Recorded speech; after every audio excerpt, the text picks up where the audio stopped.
Imagine waking up from a dream where you're finally with the love of your life, only to realize your actual life consists of a dead-end job at an ice cream parlor and a pair of local bullies who treat you like a punching bag. That's Cameron's reality.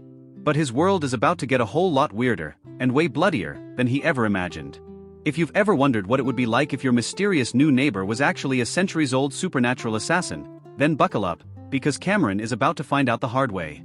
Our story kicks off with Cameron, a guy whose biggest problem, he thinks, is his massive crush on his childhood friend Diane.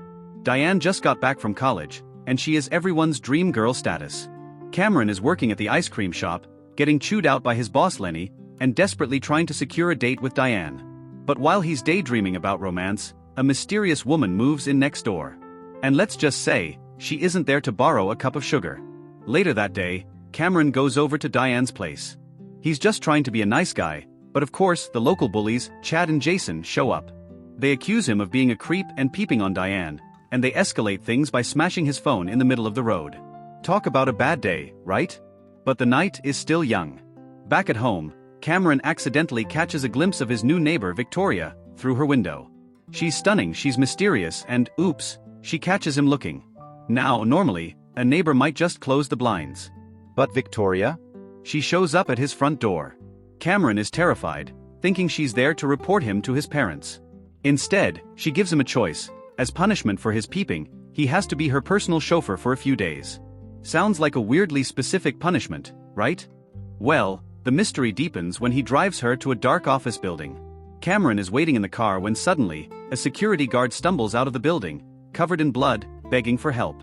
Before Cameron can even process what's happening, Victoria pounces on the man and kills him in cold blood. That's the moment Cameron realizes his neighbor isn't just intense. She's a vampire. And she makes it very clear, if he wants to stay alive, he's going to keep driving. But here's the kicker, Victoria isn't just some random monster. As they spend more time together, she reveals she's 247 years old. She's on a mission of vengeance. Back in 1890, a hostile vampire clan murdered the love of her life because he refused to join them. She's spent a century tracking them down, and she's finally found the last of them right here in this city. Hearing this, Cameron actually feels a weird sense of relief. At least she's killing bad vampires and not just random civilians, right?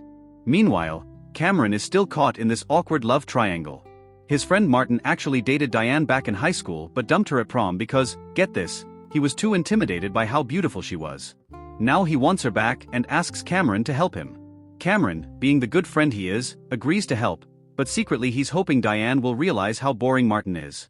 The story takes a wild turn when Victoria starts mentoring Cameron. She sees him getting pushed around by the bullies and decides to teach him how to fight back. She even gives him a little vial of her blood to drink, not to turn him into a vampire, but to heal his wounds instantly. It's like a supernatural energy drink. But then, things get messy. Victoria starts playing mind games, trying to make Diane jealous by getting close to Cameron. One night, Cameron is watching from his window. Yeah, he still hasn't learned his lesson about peeping, and he sees something that shatters his heart. Diane, the girl he's loved forever, goes into Victoria's house. And through the window, he sees them kissing. He is devastated. His mentor and his crush? It's the ultimate betrayal. Or is it? The next day, Victoria is acting smug, but Cameron is done. He tries to quit being her driver, but she literally grabs him by the throat and tells him they have a job to finish. He's still stuck in the middle of this vampire feud. Desperate to get Diane away from the dangerous Victoria, Cameron sets up another date for Martin and Diane. He even hides an earpiece on Martin so he can coach him through the date. It's all going smoothly until Martin takes Diane to a secluded spot. Cameron follows them, worried for Martin's safety, only to see Diane pull the earpiece out and throw it away. She knew the whole time. And then, the ultimate plot twist, Diane leans in and bites Martin's neck. Wait, what? Diane is a vampire too? Cameron is spinning. He confronts Diane, thinking she's killed his friend, but she reveals that Martin is fine. She just gave him a little vampire boost, so he could finally be good at baseball.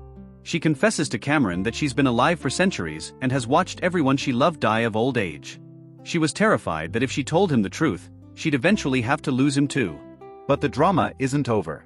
Victoria finds out Diane is a vampire and assumes she's part of the hostile clan she's been hunting. She takes Cameron hostage to lure Diane into a trap. It leads to this epic high-stakes showdown in Cameron's house.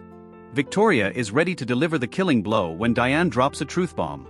It turns out, 100 years ago, Diane was trying to escape her cruel vampire leader. Victoria's lover was the one who helped her, giving her his blood to keep her safe. It was Diane's leader who killed Victoria's lover as punishment.